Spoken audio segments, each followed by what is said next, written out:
ரமண மகரிஷியுடன் ஒரு உரையாடல். சில பேர் ரமண மகரிஷியை அணுகி தங்களால் எவ்வளவு முயன்றும் ஆன்மாவை கண்டறிய முடியவில்லை என்று கூறுகின்றனர்.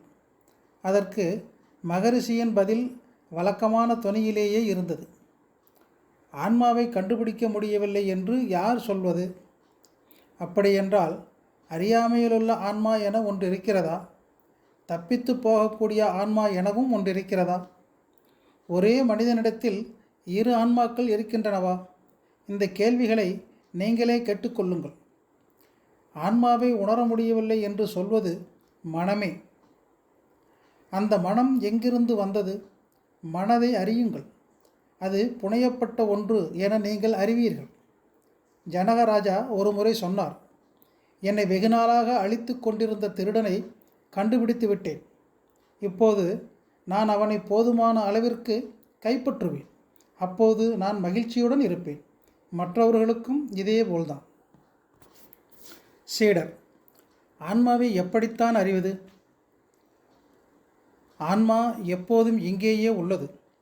அதனை வேறெங்கும் தேடிச் சென்று அறிய வேண்டியதில்லை. அது அடையக்கூடிய ஒரு புதிய அறிவல்ல.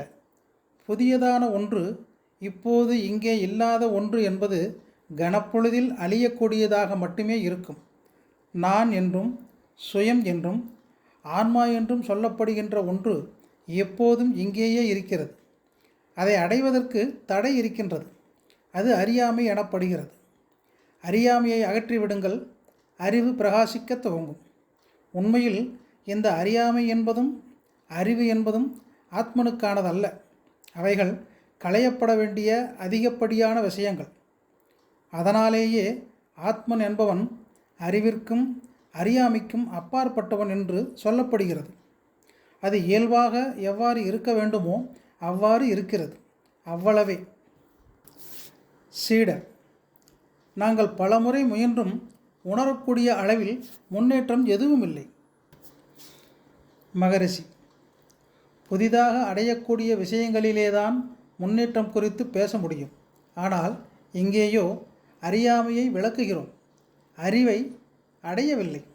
ஆன்மாவை குறித்த தேடுதலை என்ன விதமான முன்னேற்றத்தை எதிர்பார்க்க முடியும்? சீடர்: அறியாமையை எப்படி விளக்குவது? மகரிஷி: திருவண்ணாமலையில் ஒரு அறையில் உள்ள படுக்கையில் உன்னுடைய கனவில் நீ வேறொரு நகரத்தில் இருப்பதாக காண்கிறாய். அந்த காட்சி உன்னை பொறுத்தமட்டில் உண்மையான ஒன்று. உன்னுடைய உடல் அறையிலுள்ள ஒரு படுக்கையின் மேலே கிடக்கிறது. ஒரு நகரம் உன் அறையில் நுழைய முடியுமா? அல்லது நீ உன் உடலை இங்கே விட்டுவிட்டு வேறெங்காவது செல்ல முடியுமா? இரண்டுமே நடக்காத ஒன்று. எனவே நீ இங்கே இருப்பதும் வேறொரு நகரத்தை பார்ப்பதும் இரண்டுமே உண்மையல்ல. அவை மனதிற்கு உண்மையாக தோன்றுகின்றன. கனவிலுள்ள நான் சீக்கிரம் மறைந்து விடுகிறது. பின்பு அதை பற்றி வேறொரு நான் பேசுகிறது. இது கனவிலுள்ள நான் அல்ல. இவ்விரு நானும் உண்மையல்ல. மனதின் அடி இலை இவை அனைத்திலும் ஓடிக்கொண்டே இருந்து பலவிதமான காட்சிகள் எழ சந்தர்ப்பம் தருகிறது. ஒவ்வொரு எண்ணம் எழும்போதும் நான் எனும் அகங்காரம் எழுகிறது. பின்பு அந்த எண்ணம் மறையும் போது அந்த நான் எனும் அகங்காரம் மறைந்து விடுகிறது. இவ்வாறு ஒவ்வொரு நொடியிலும் பல நான்கள் பிறந்து மடிகின்றன. துடிப்புடன் இருக்கின்ற மனமே உண்மையான சங்கடம். ஜனகரை பொறுத்தமட்டிலும் மனமே உண்மையான திருடன். அதனை கண்டுபிடி, நீ மகிழ்ச்சியுடன் இருப்பாய். நன்றி.